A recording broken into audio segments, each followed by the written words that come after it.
কোথায় যাচ্ছি জানি না, রাস্তা আমাদেরকে যেদিকে নিয়ে যাচ্ছে সেদিকেই যাচ্ছি।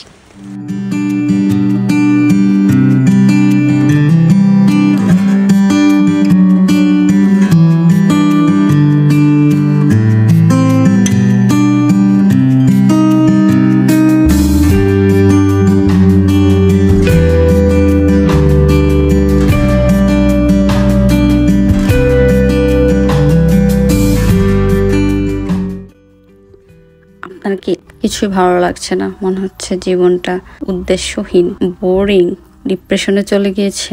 তাহলে বলবো এখনই আশেপাশে চোখ ঘুরান, দেখুন কোথায় যাওয়া যায়। প্রিয় মানুষকে সাথে নিয়ে চলে যান দূরে কোথাও অথবা কাছে কোথাও, দেখবেন যে মনটা ভালো হয়ে গিয়েছে। আসসালামু আলাইকুম everyone, welcome to my another blog. আজকে আমি আপনাদের সাথে শেয়ার করতে যাচ্ছি আমার স্কটল্যান্ডের সেকেন্ড ডেটা কেমন ছিল সেইটা। আর যারা আমার চ্যানেলে বা আমার পেজে আগের থেকে আছেন তারা হয়তো দেখেছেন আমার ফার্স্ট দুইটা ব্লগে আমি দেখিয়েছিলাম যে আমি কিভাবে লন্ডন থেকে স্কটল্যান্ডে ভিজিট করতে আসলাম, আমার জার্নিটা কেমন ছিল, ওইখানে যাওয়ার পর আমি কিভাবে কি ম্যানেজ করলাম, কোথায় খেলাম, ফার্স্ট ডেটা কেমন ছিল, কোথায় ঘোরাঘুরি করলাম। তো আজকে আমি চলে আসছি সেকেন্ড ডে নিয়ে। সেকেন্ড ডেতে ঘুম থেকে উঠে জাস্ট নাস্তা করে বের হয়ে গেলাম যে আশেপাশে এরিয়াটা ঘুরবো। আমাদের উদ্দেশ্য ছিল ফার্স্ট ডেটা আমরা জাস্ট একটু ঘুরেছিলাম যেহেতু টায়ার্ড ছিলাম, আর সেকেন্ড ডেটা আমরা লং একটু হাঁটাহাঁটি করবো, একটু আশেপাশে এরিয়াটাই দেখবো, দূরে কোথাও যাবো না।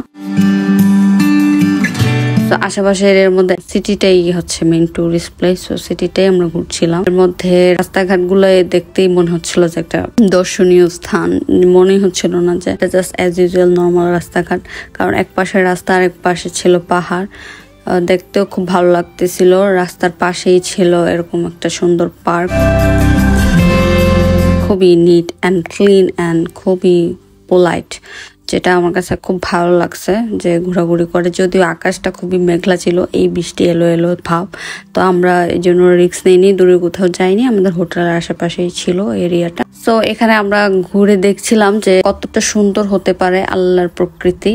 ঘরে বসে আমরা উপভোগ করতে পারবো না, ন্যাচারাল বিউটি উপভোগ করতে হলে আপনাদের বেরিয়ে পড়তে হবে।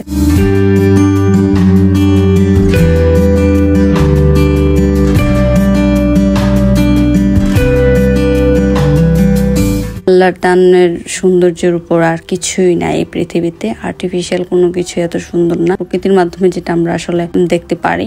আমাদের বাংলাদেশেও এরকম অনেক সুন্দর সুন্দর পার্ক আছে, কিন্তু প্রবলেমটা হচ্ছে আমরা এরকম নিট অ্যান্ড ক্লিন রাখতে পারি না, পরিষ্কার পরিচ্ছন্ন আমরা রাখতে পারি না।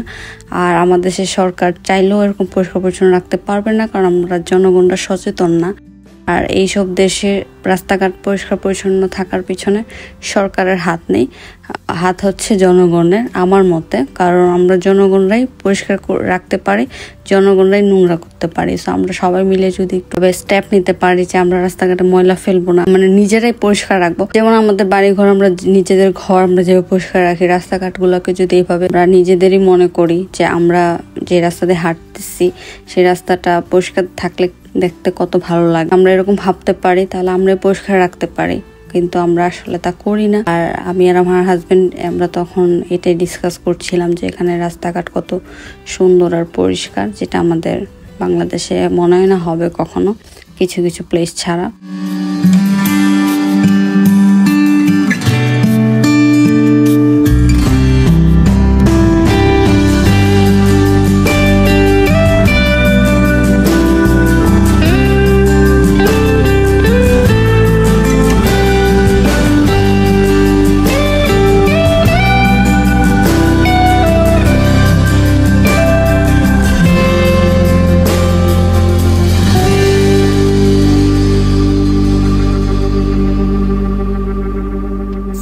আমরা এখন বৃষ্টিতে ভিজে ভিজে যাচ্ছি ডিন ভিলেজের কথা অনেক শুনছি এবং গুগলে অনেক দেখছি, তো তখন থেকে একটা ইচ্ছা ছিল ঘুরতে যাব।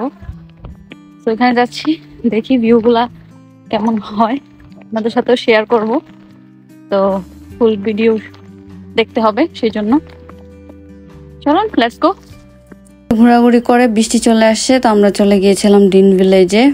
গ্রিন ভিলেজের কথা অনেক শুনেছিলাম যে এডিনবারাতে গ্রিন ভিলেজ গুগলে ছবি টবি দেখেছি, তো ভাবছিলাম যে আচ্ছা ঠিক আছে ঘুরে আসি, যদিও এখানে কোনো টিকিট এগুলোর কোনো কিছুর প্রয়োজন নেই। আমার হোটেলের পাশেই ছিল, 5 মিনিট ওয়াক ছিল। তো এই 5 মিনিট ওয়াকে আমি ভাবলাম যে চলো বৃষ্টি পড়ুক আর যাই পড়ুক আমাদের তো এখানে যেতেই হবে, আর আমাদের আর সময় নেই, পরের দিন আমরা আবার ব্যাক করবো লন্ডনে। এটাই আসলে গ্রিন ভিলেজ। গ্রিন ভিলেজ বলতে ওরকম কোনো আহামরি কিছুই না। আমি যাওয়ার পর বুঝতে পারলাম যে এটা আসলে জাস্ট একটা সিম্পল একটা লেকের পাশে বাড়ি ঘর আছে, রাস্তাঘাট জাস্ট একটা জঙ্গলের মতো। জীবনে যত গাছ দেখি নাই তা মনে হয় আমি এখানে গ্রিন ভিলেজে গিয়ে দেখে ফেলছি। কেন আমি এরকম বলতেছি সেটা আপনারা একটু পরে দেখতে পারবেন। আমি আপনাদেরকে এখন জাস্ট শো করব যে গ্রিন ভিলেজটা আসলে কি।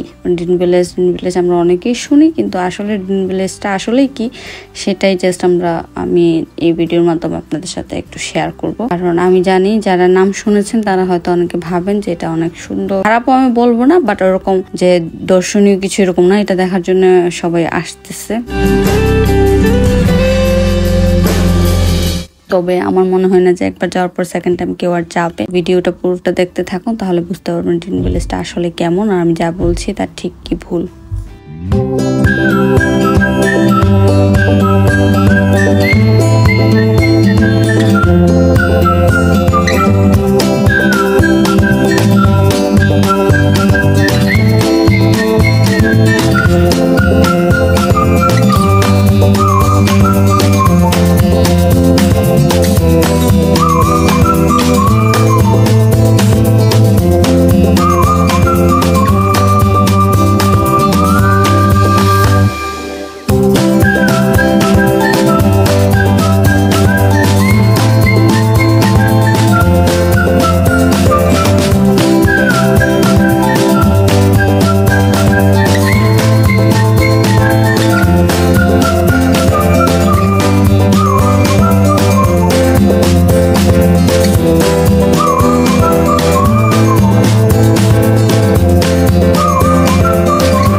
প্ল্যান কি, কোথায় যাচ্ছি বলো? তো নেক্সট ব্লগে নিয়ে আসবো যে আমাদের থার্ড ডেটা কেমন ছিল। ওই দিন আমরা অন্য সিটিতে গিয়েছিলাম, তারপর আমরা লন্ডন ব্যাক করেছি। ততদিন পর্যন্ত ভালো থাকবেন, আল্লাহ হাফেজ।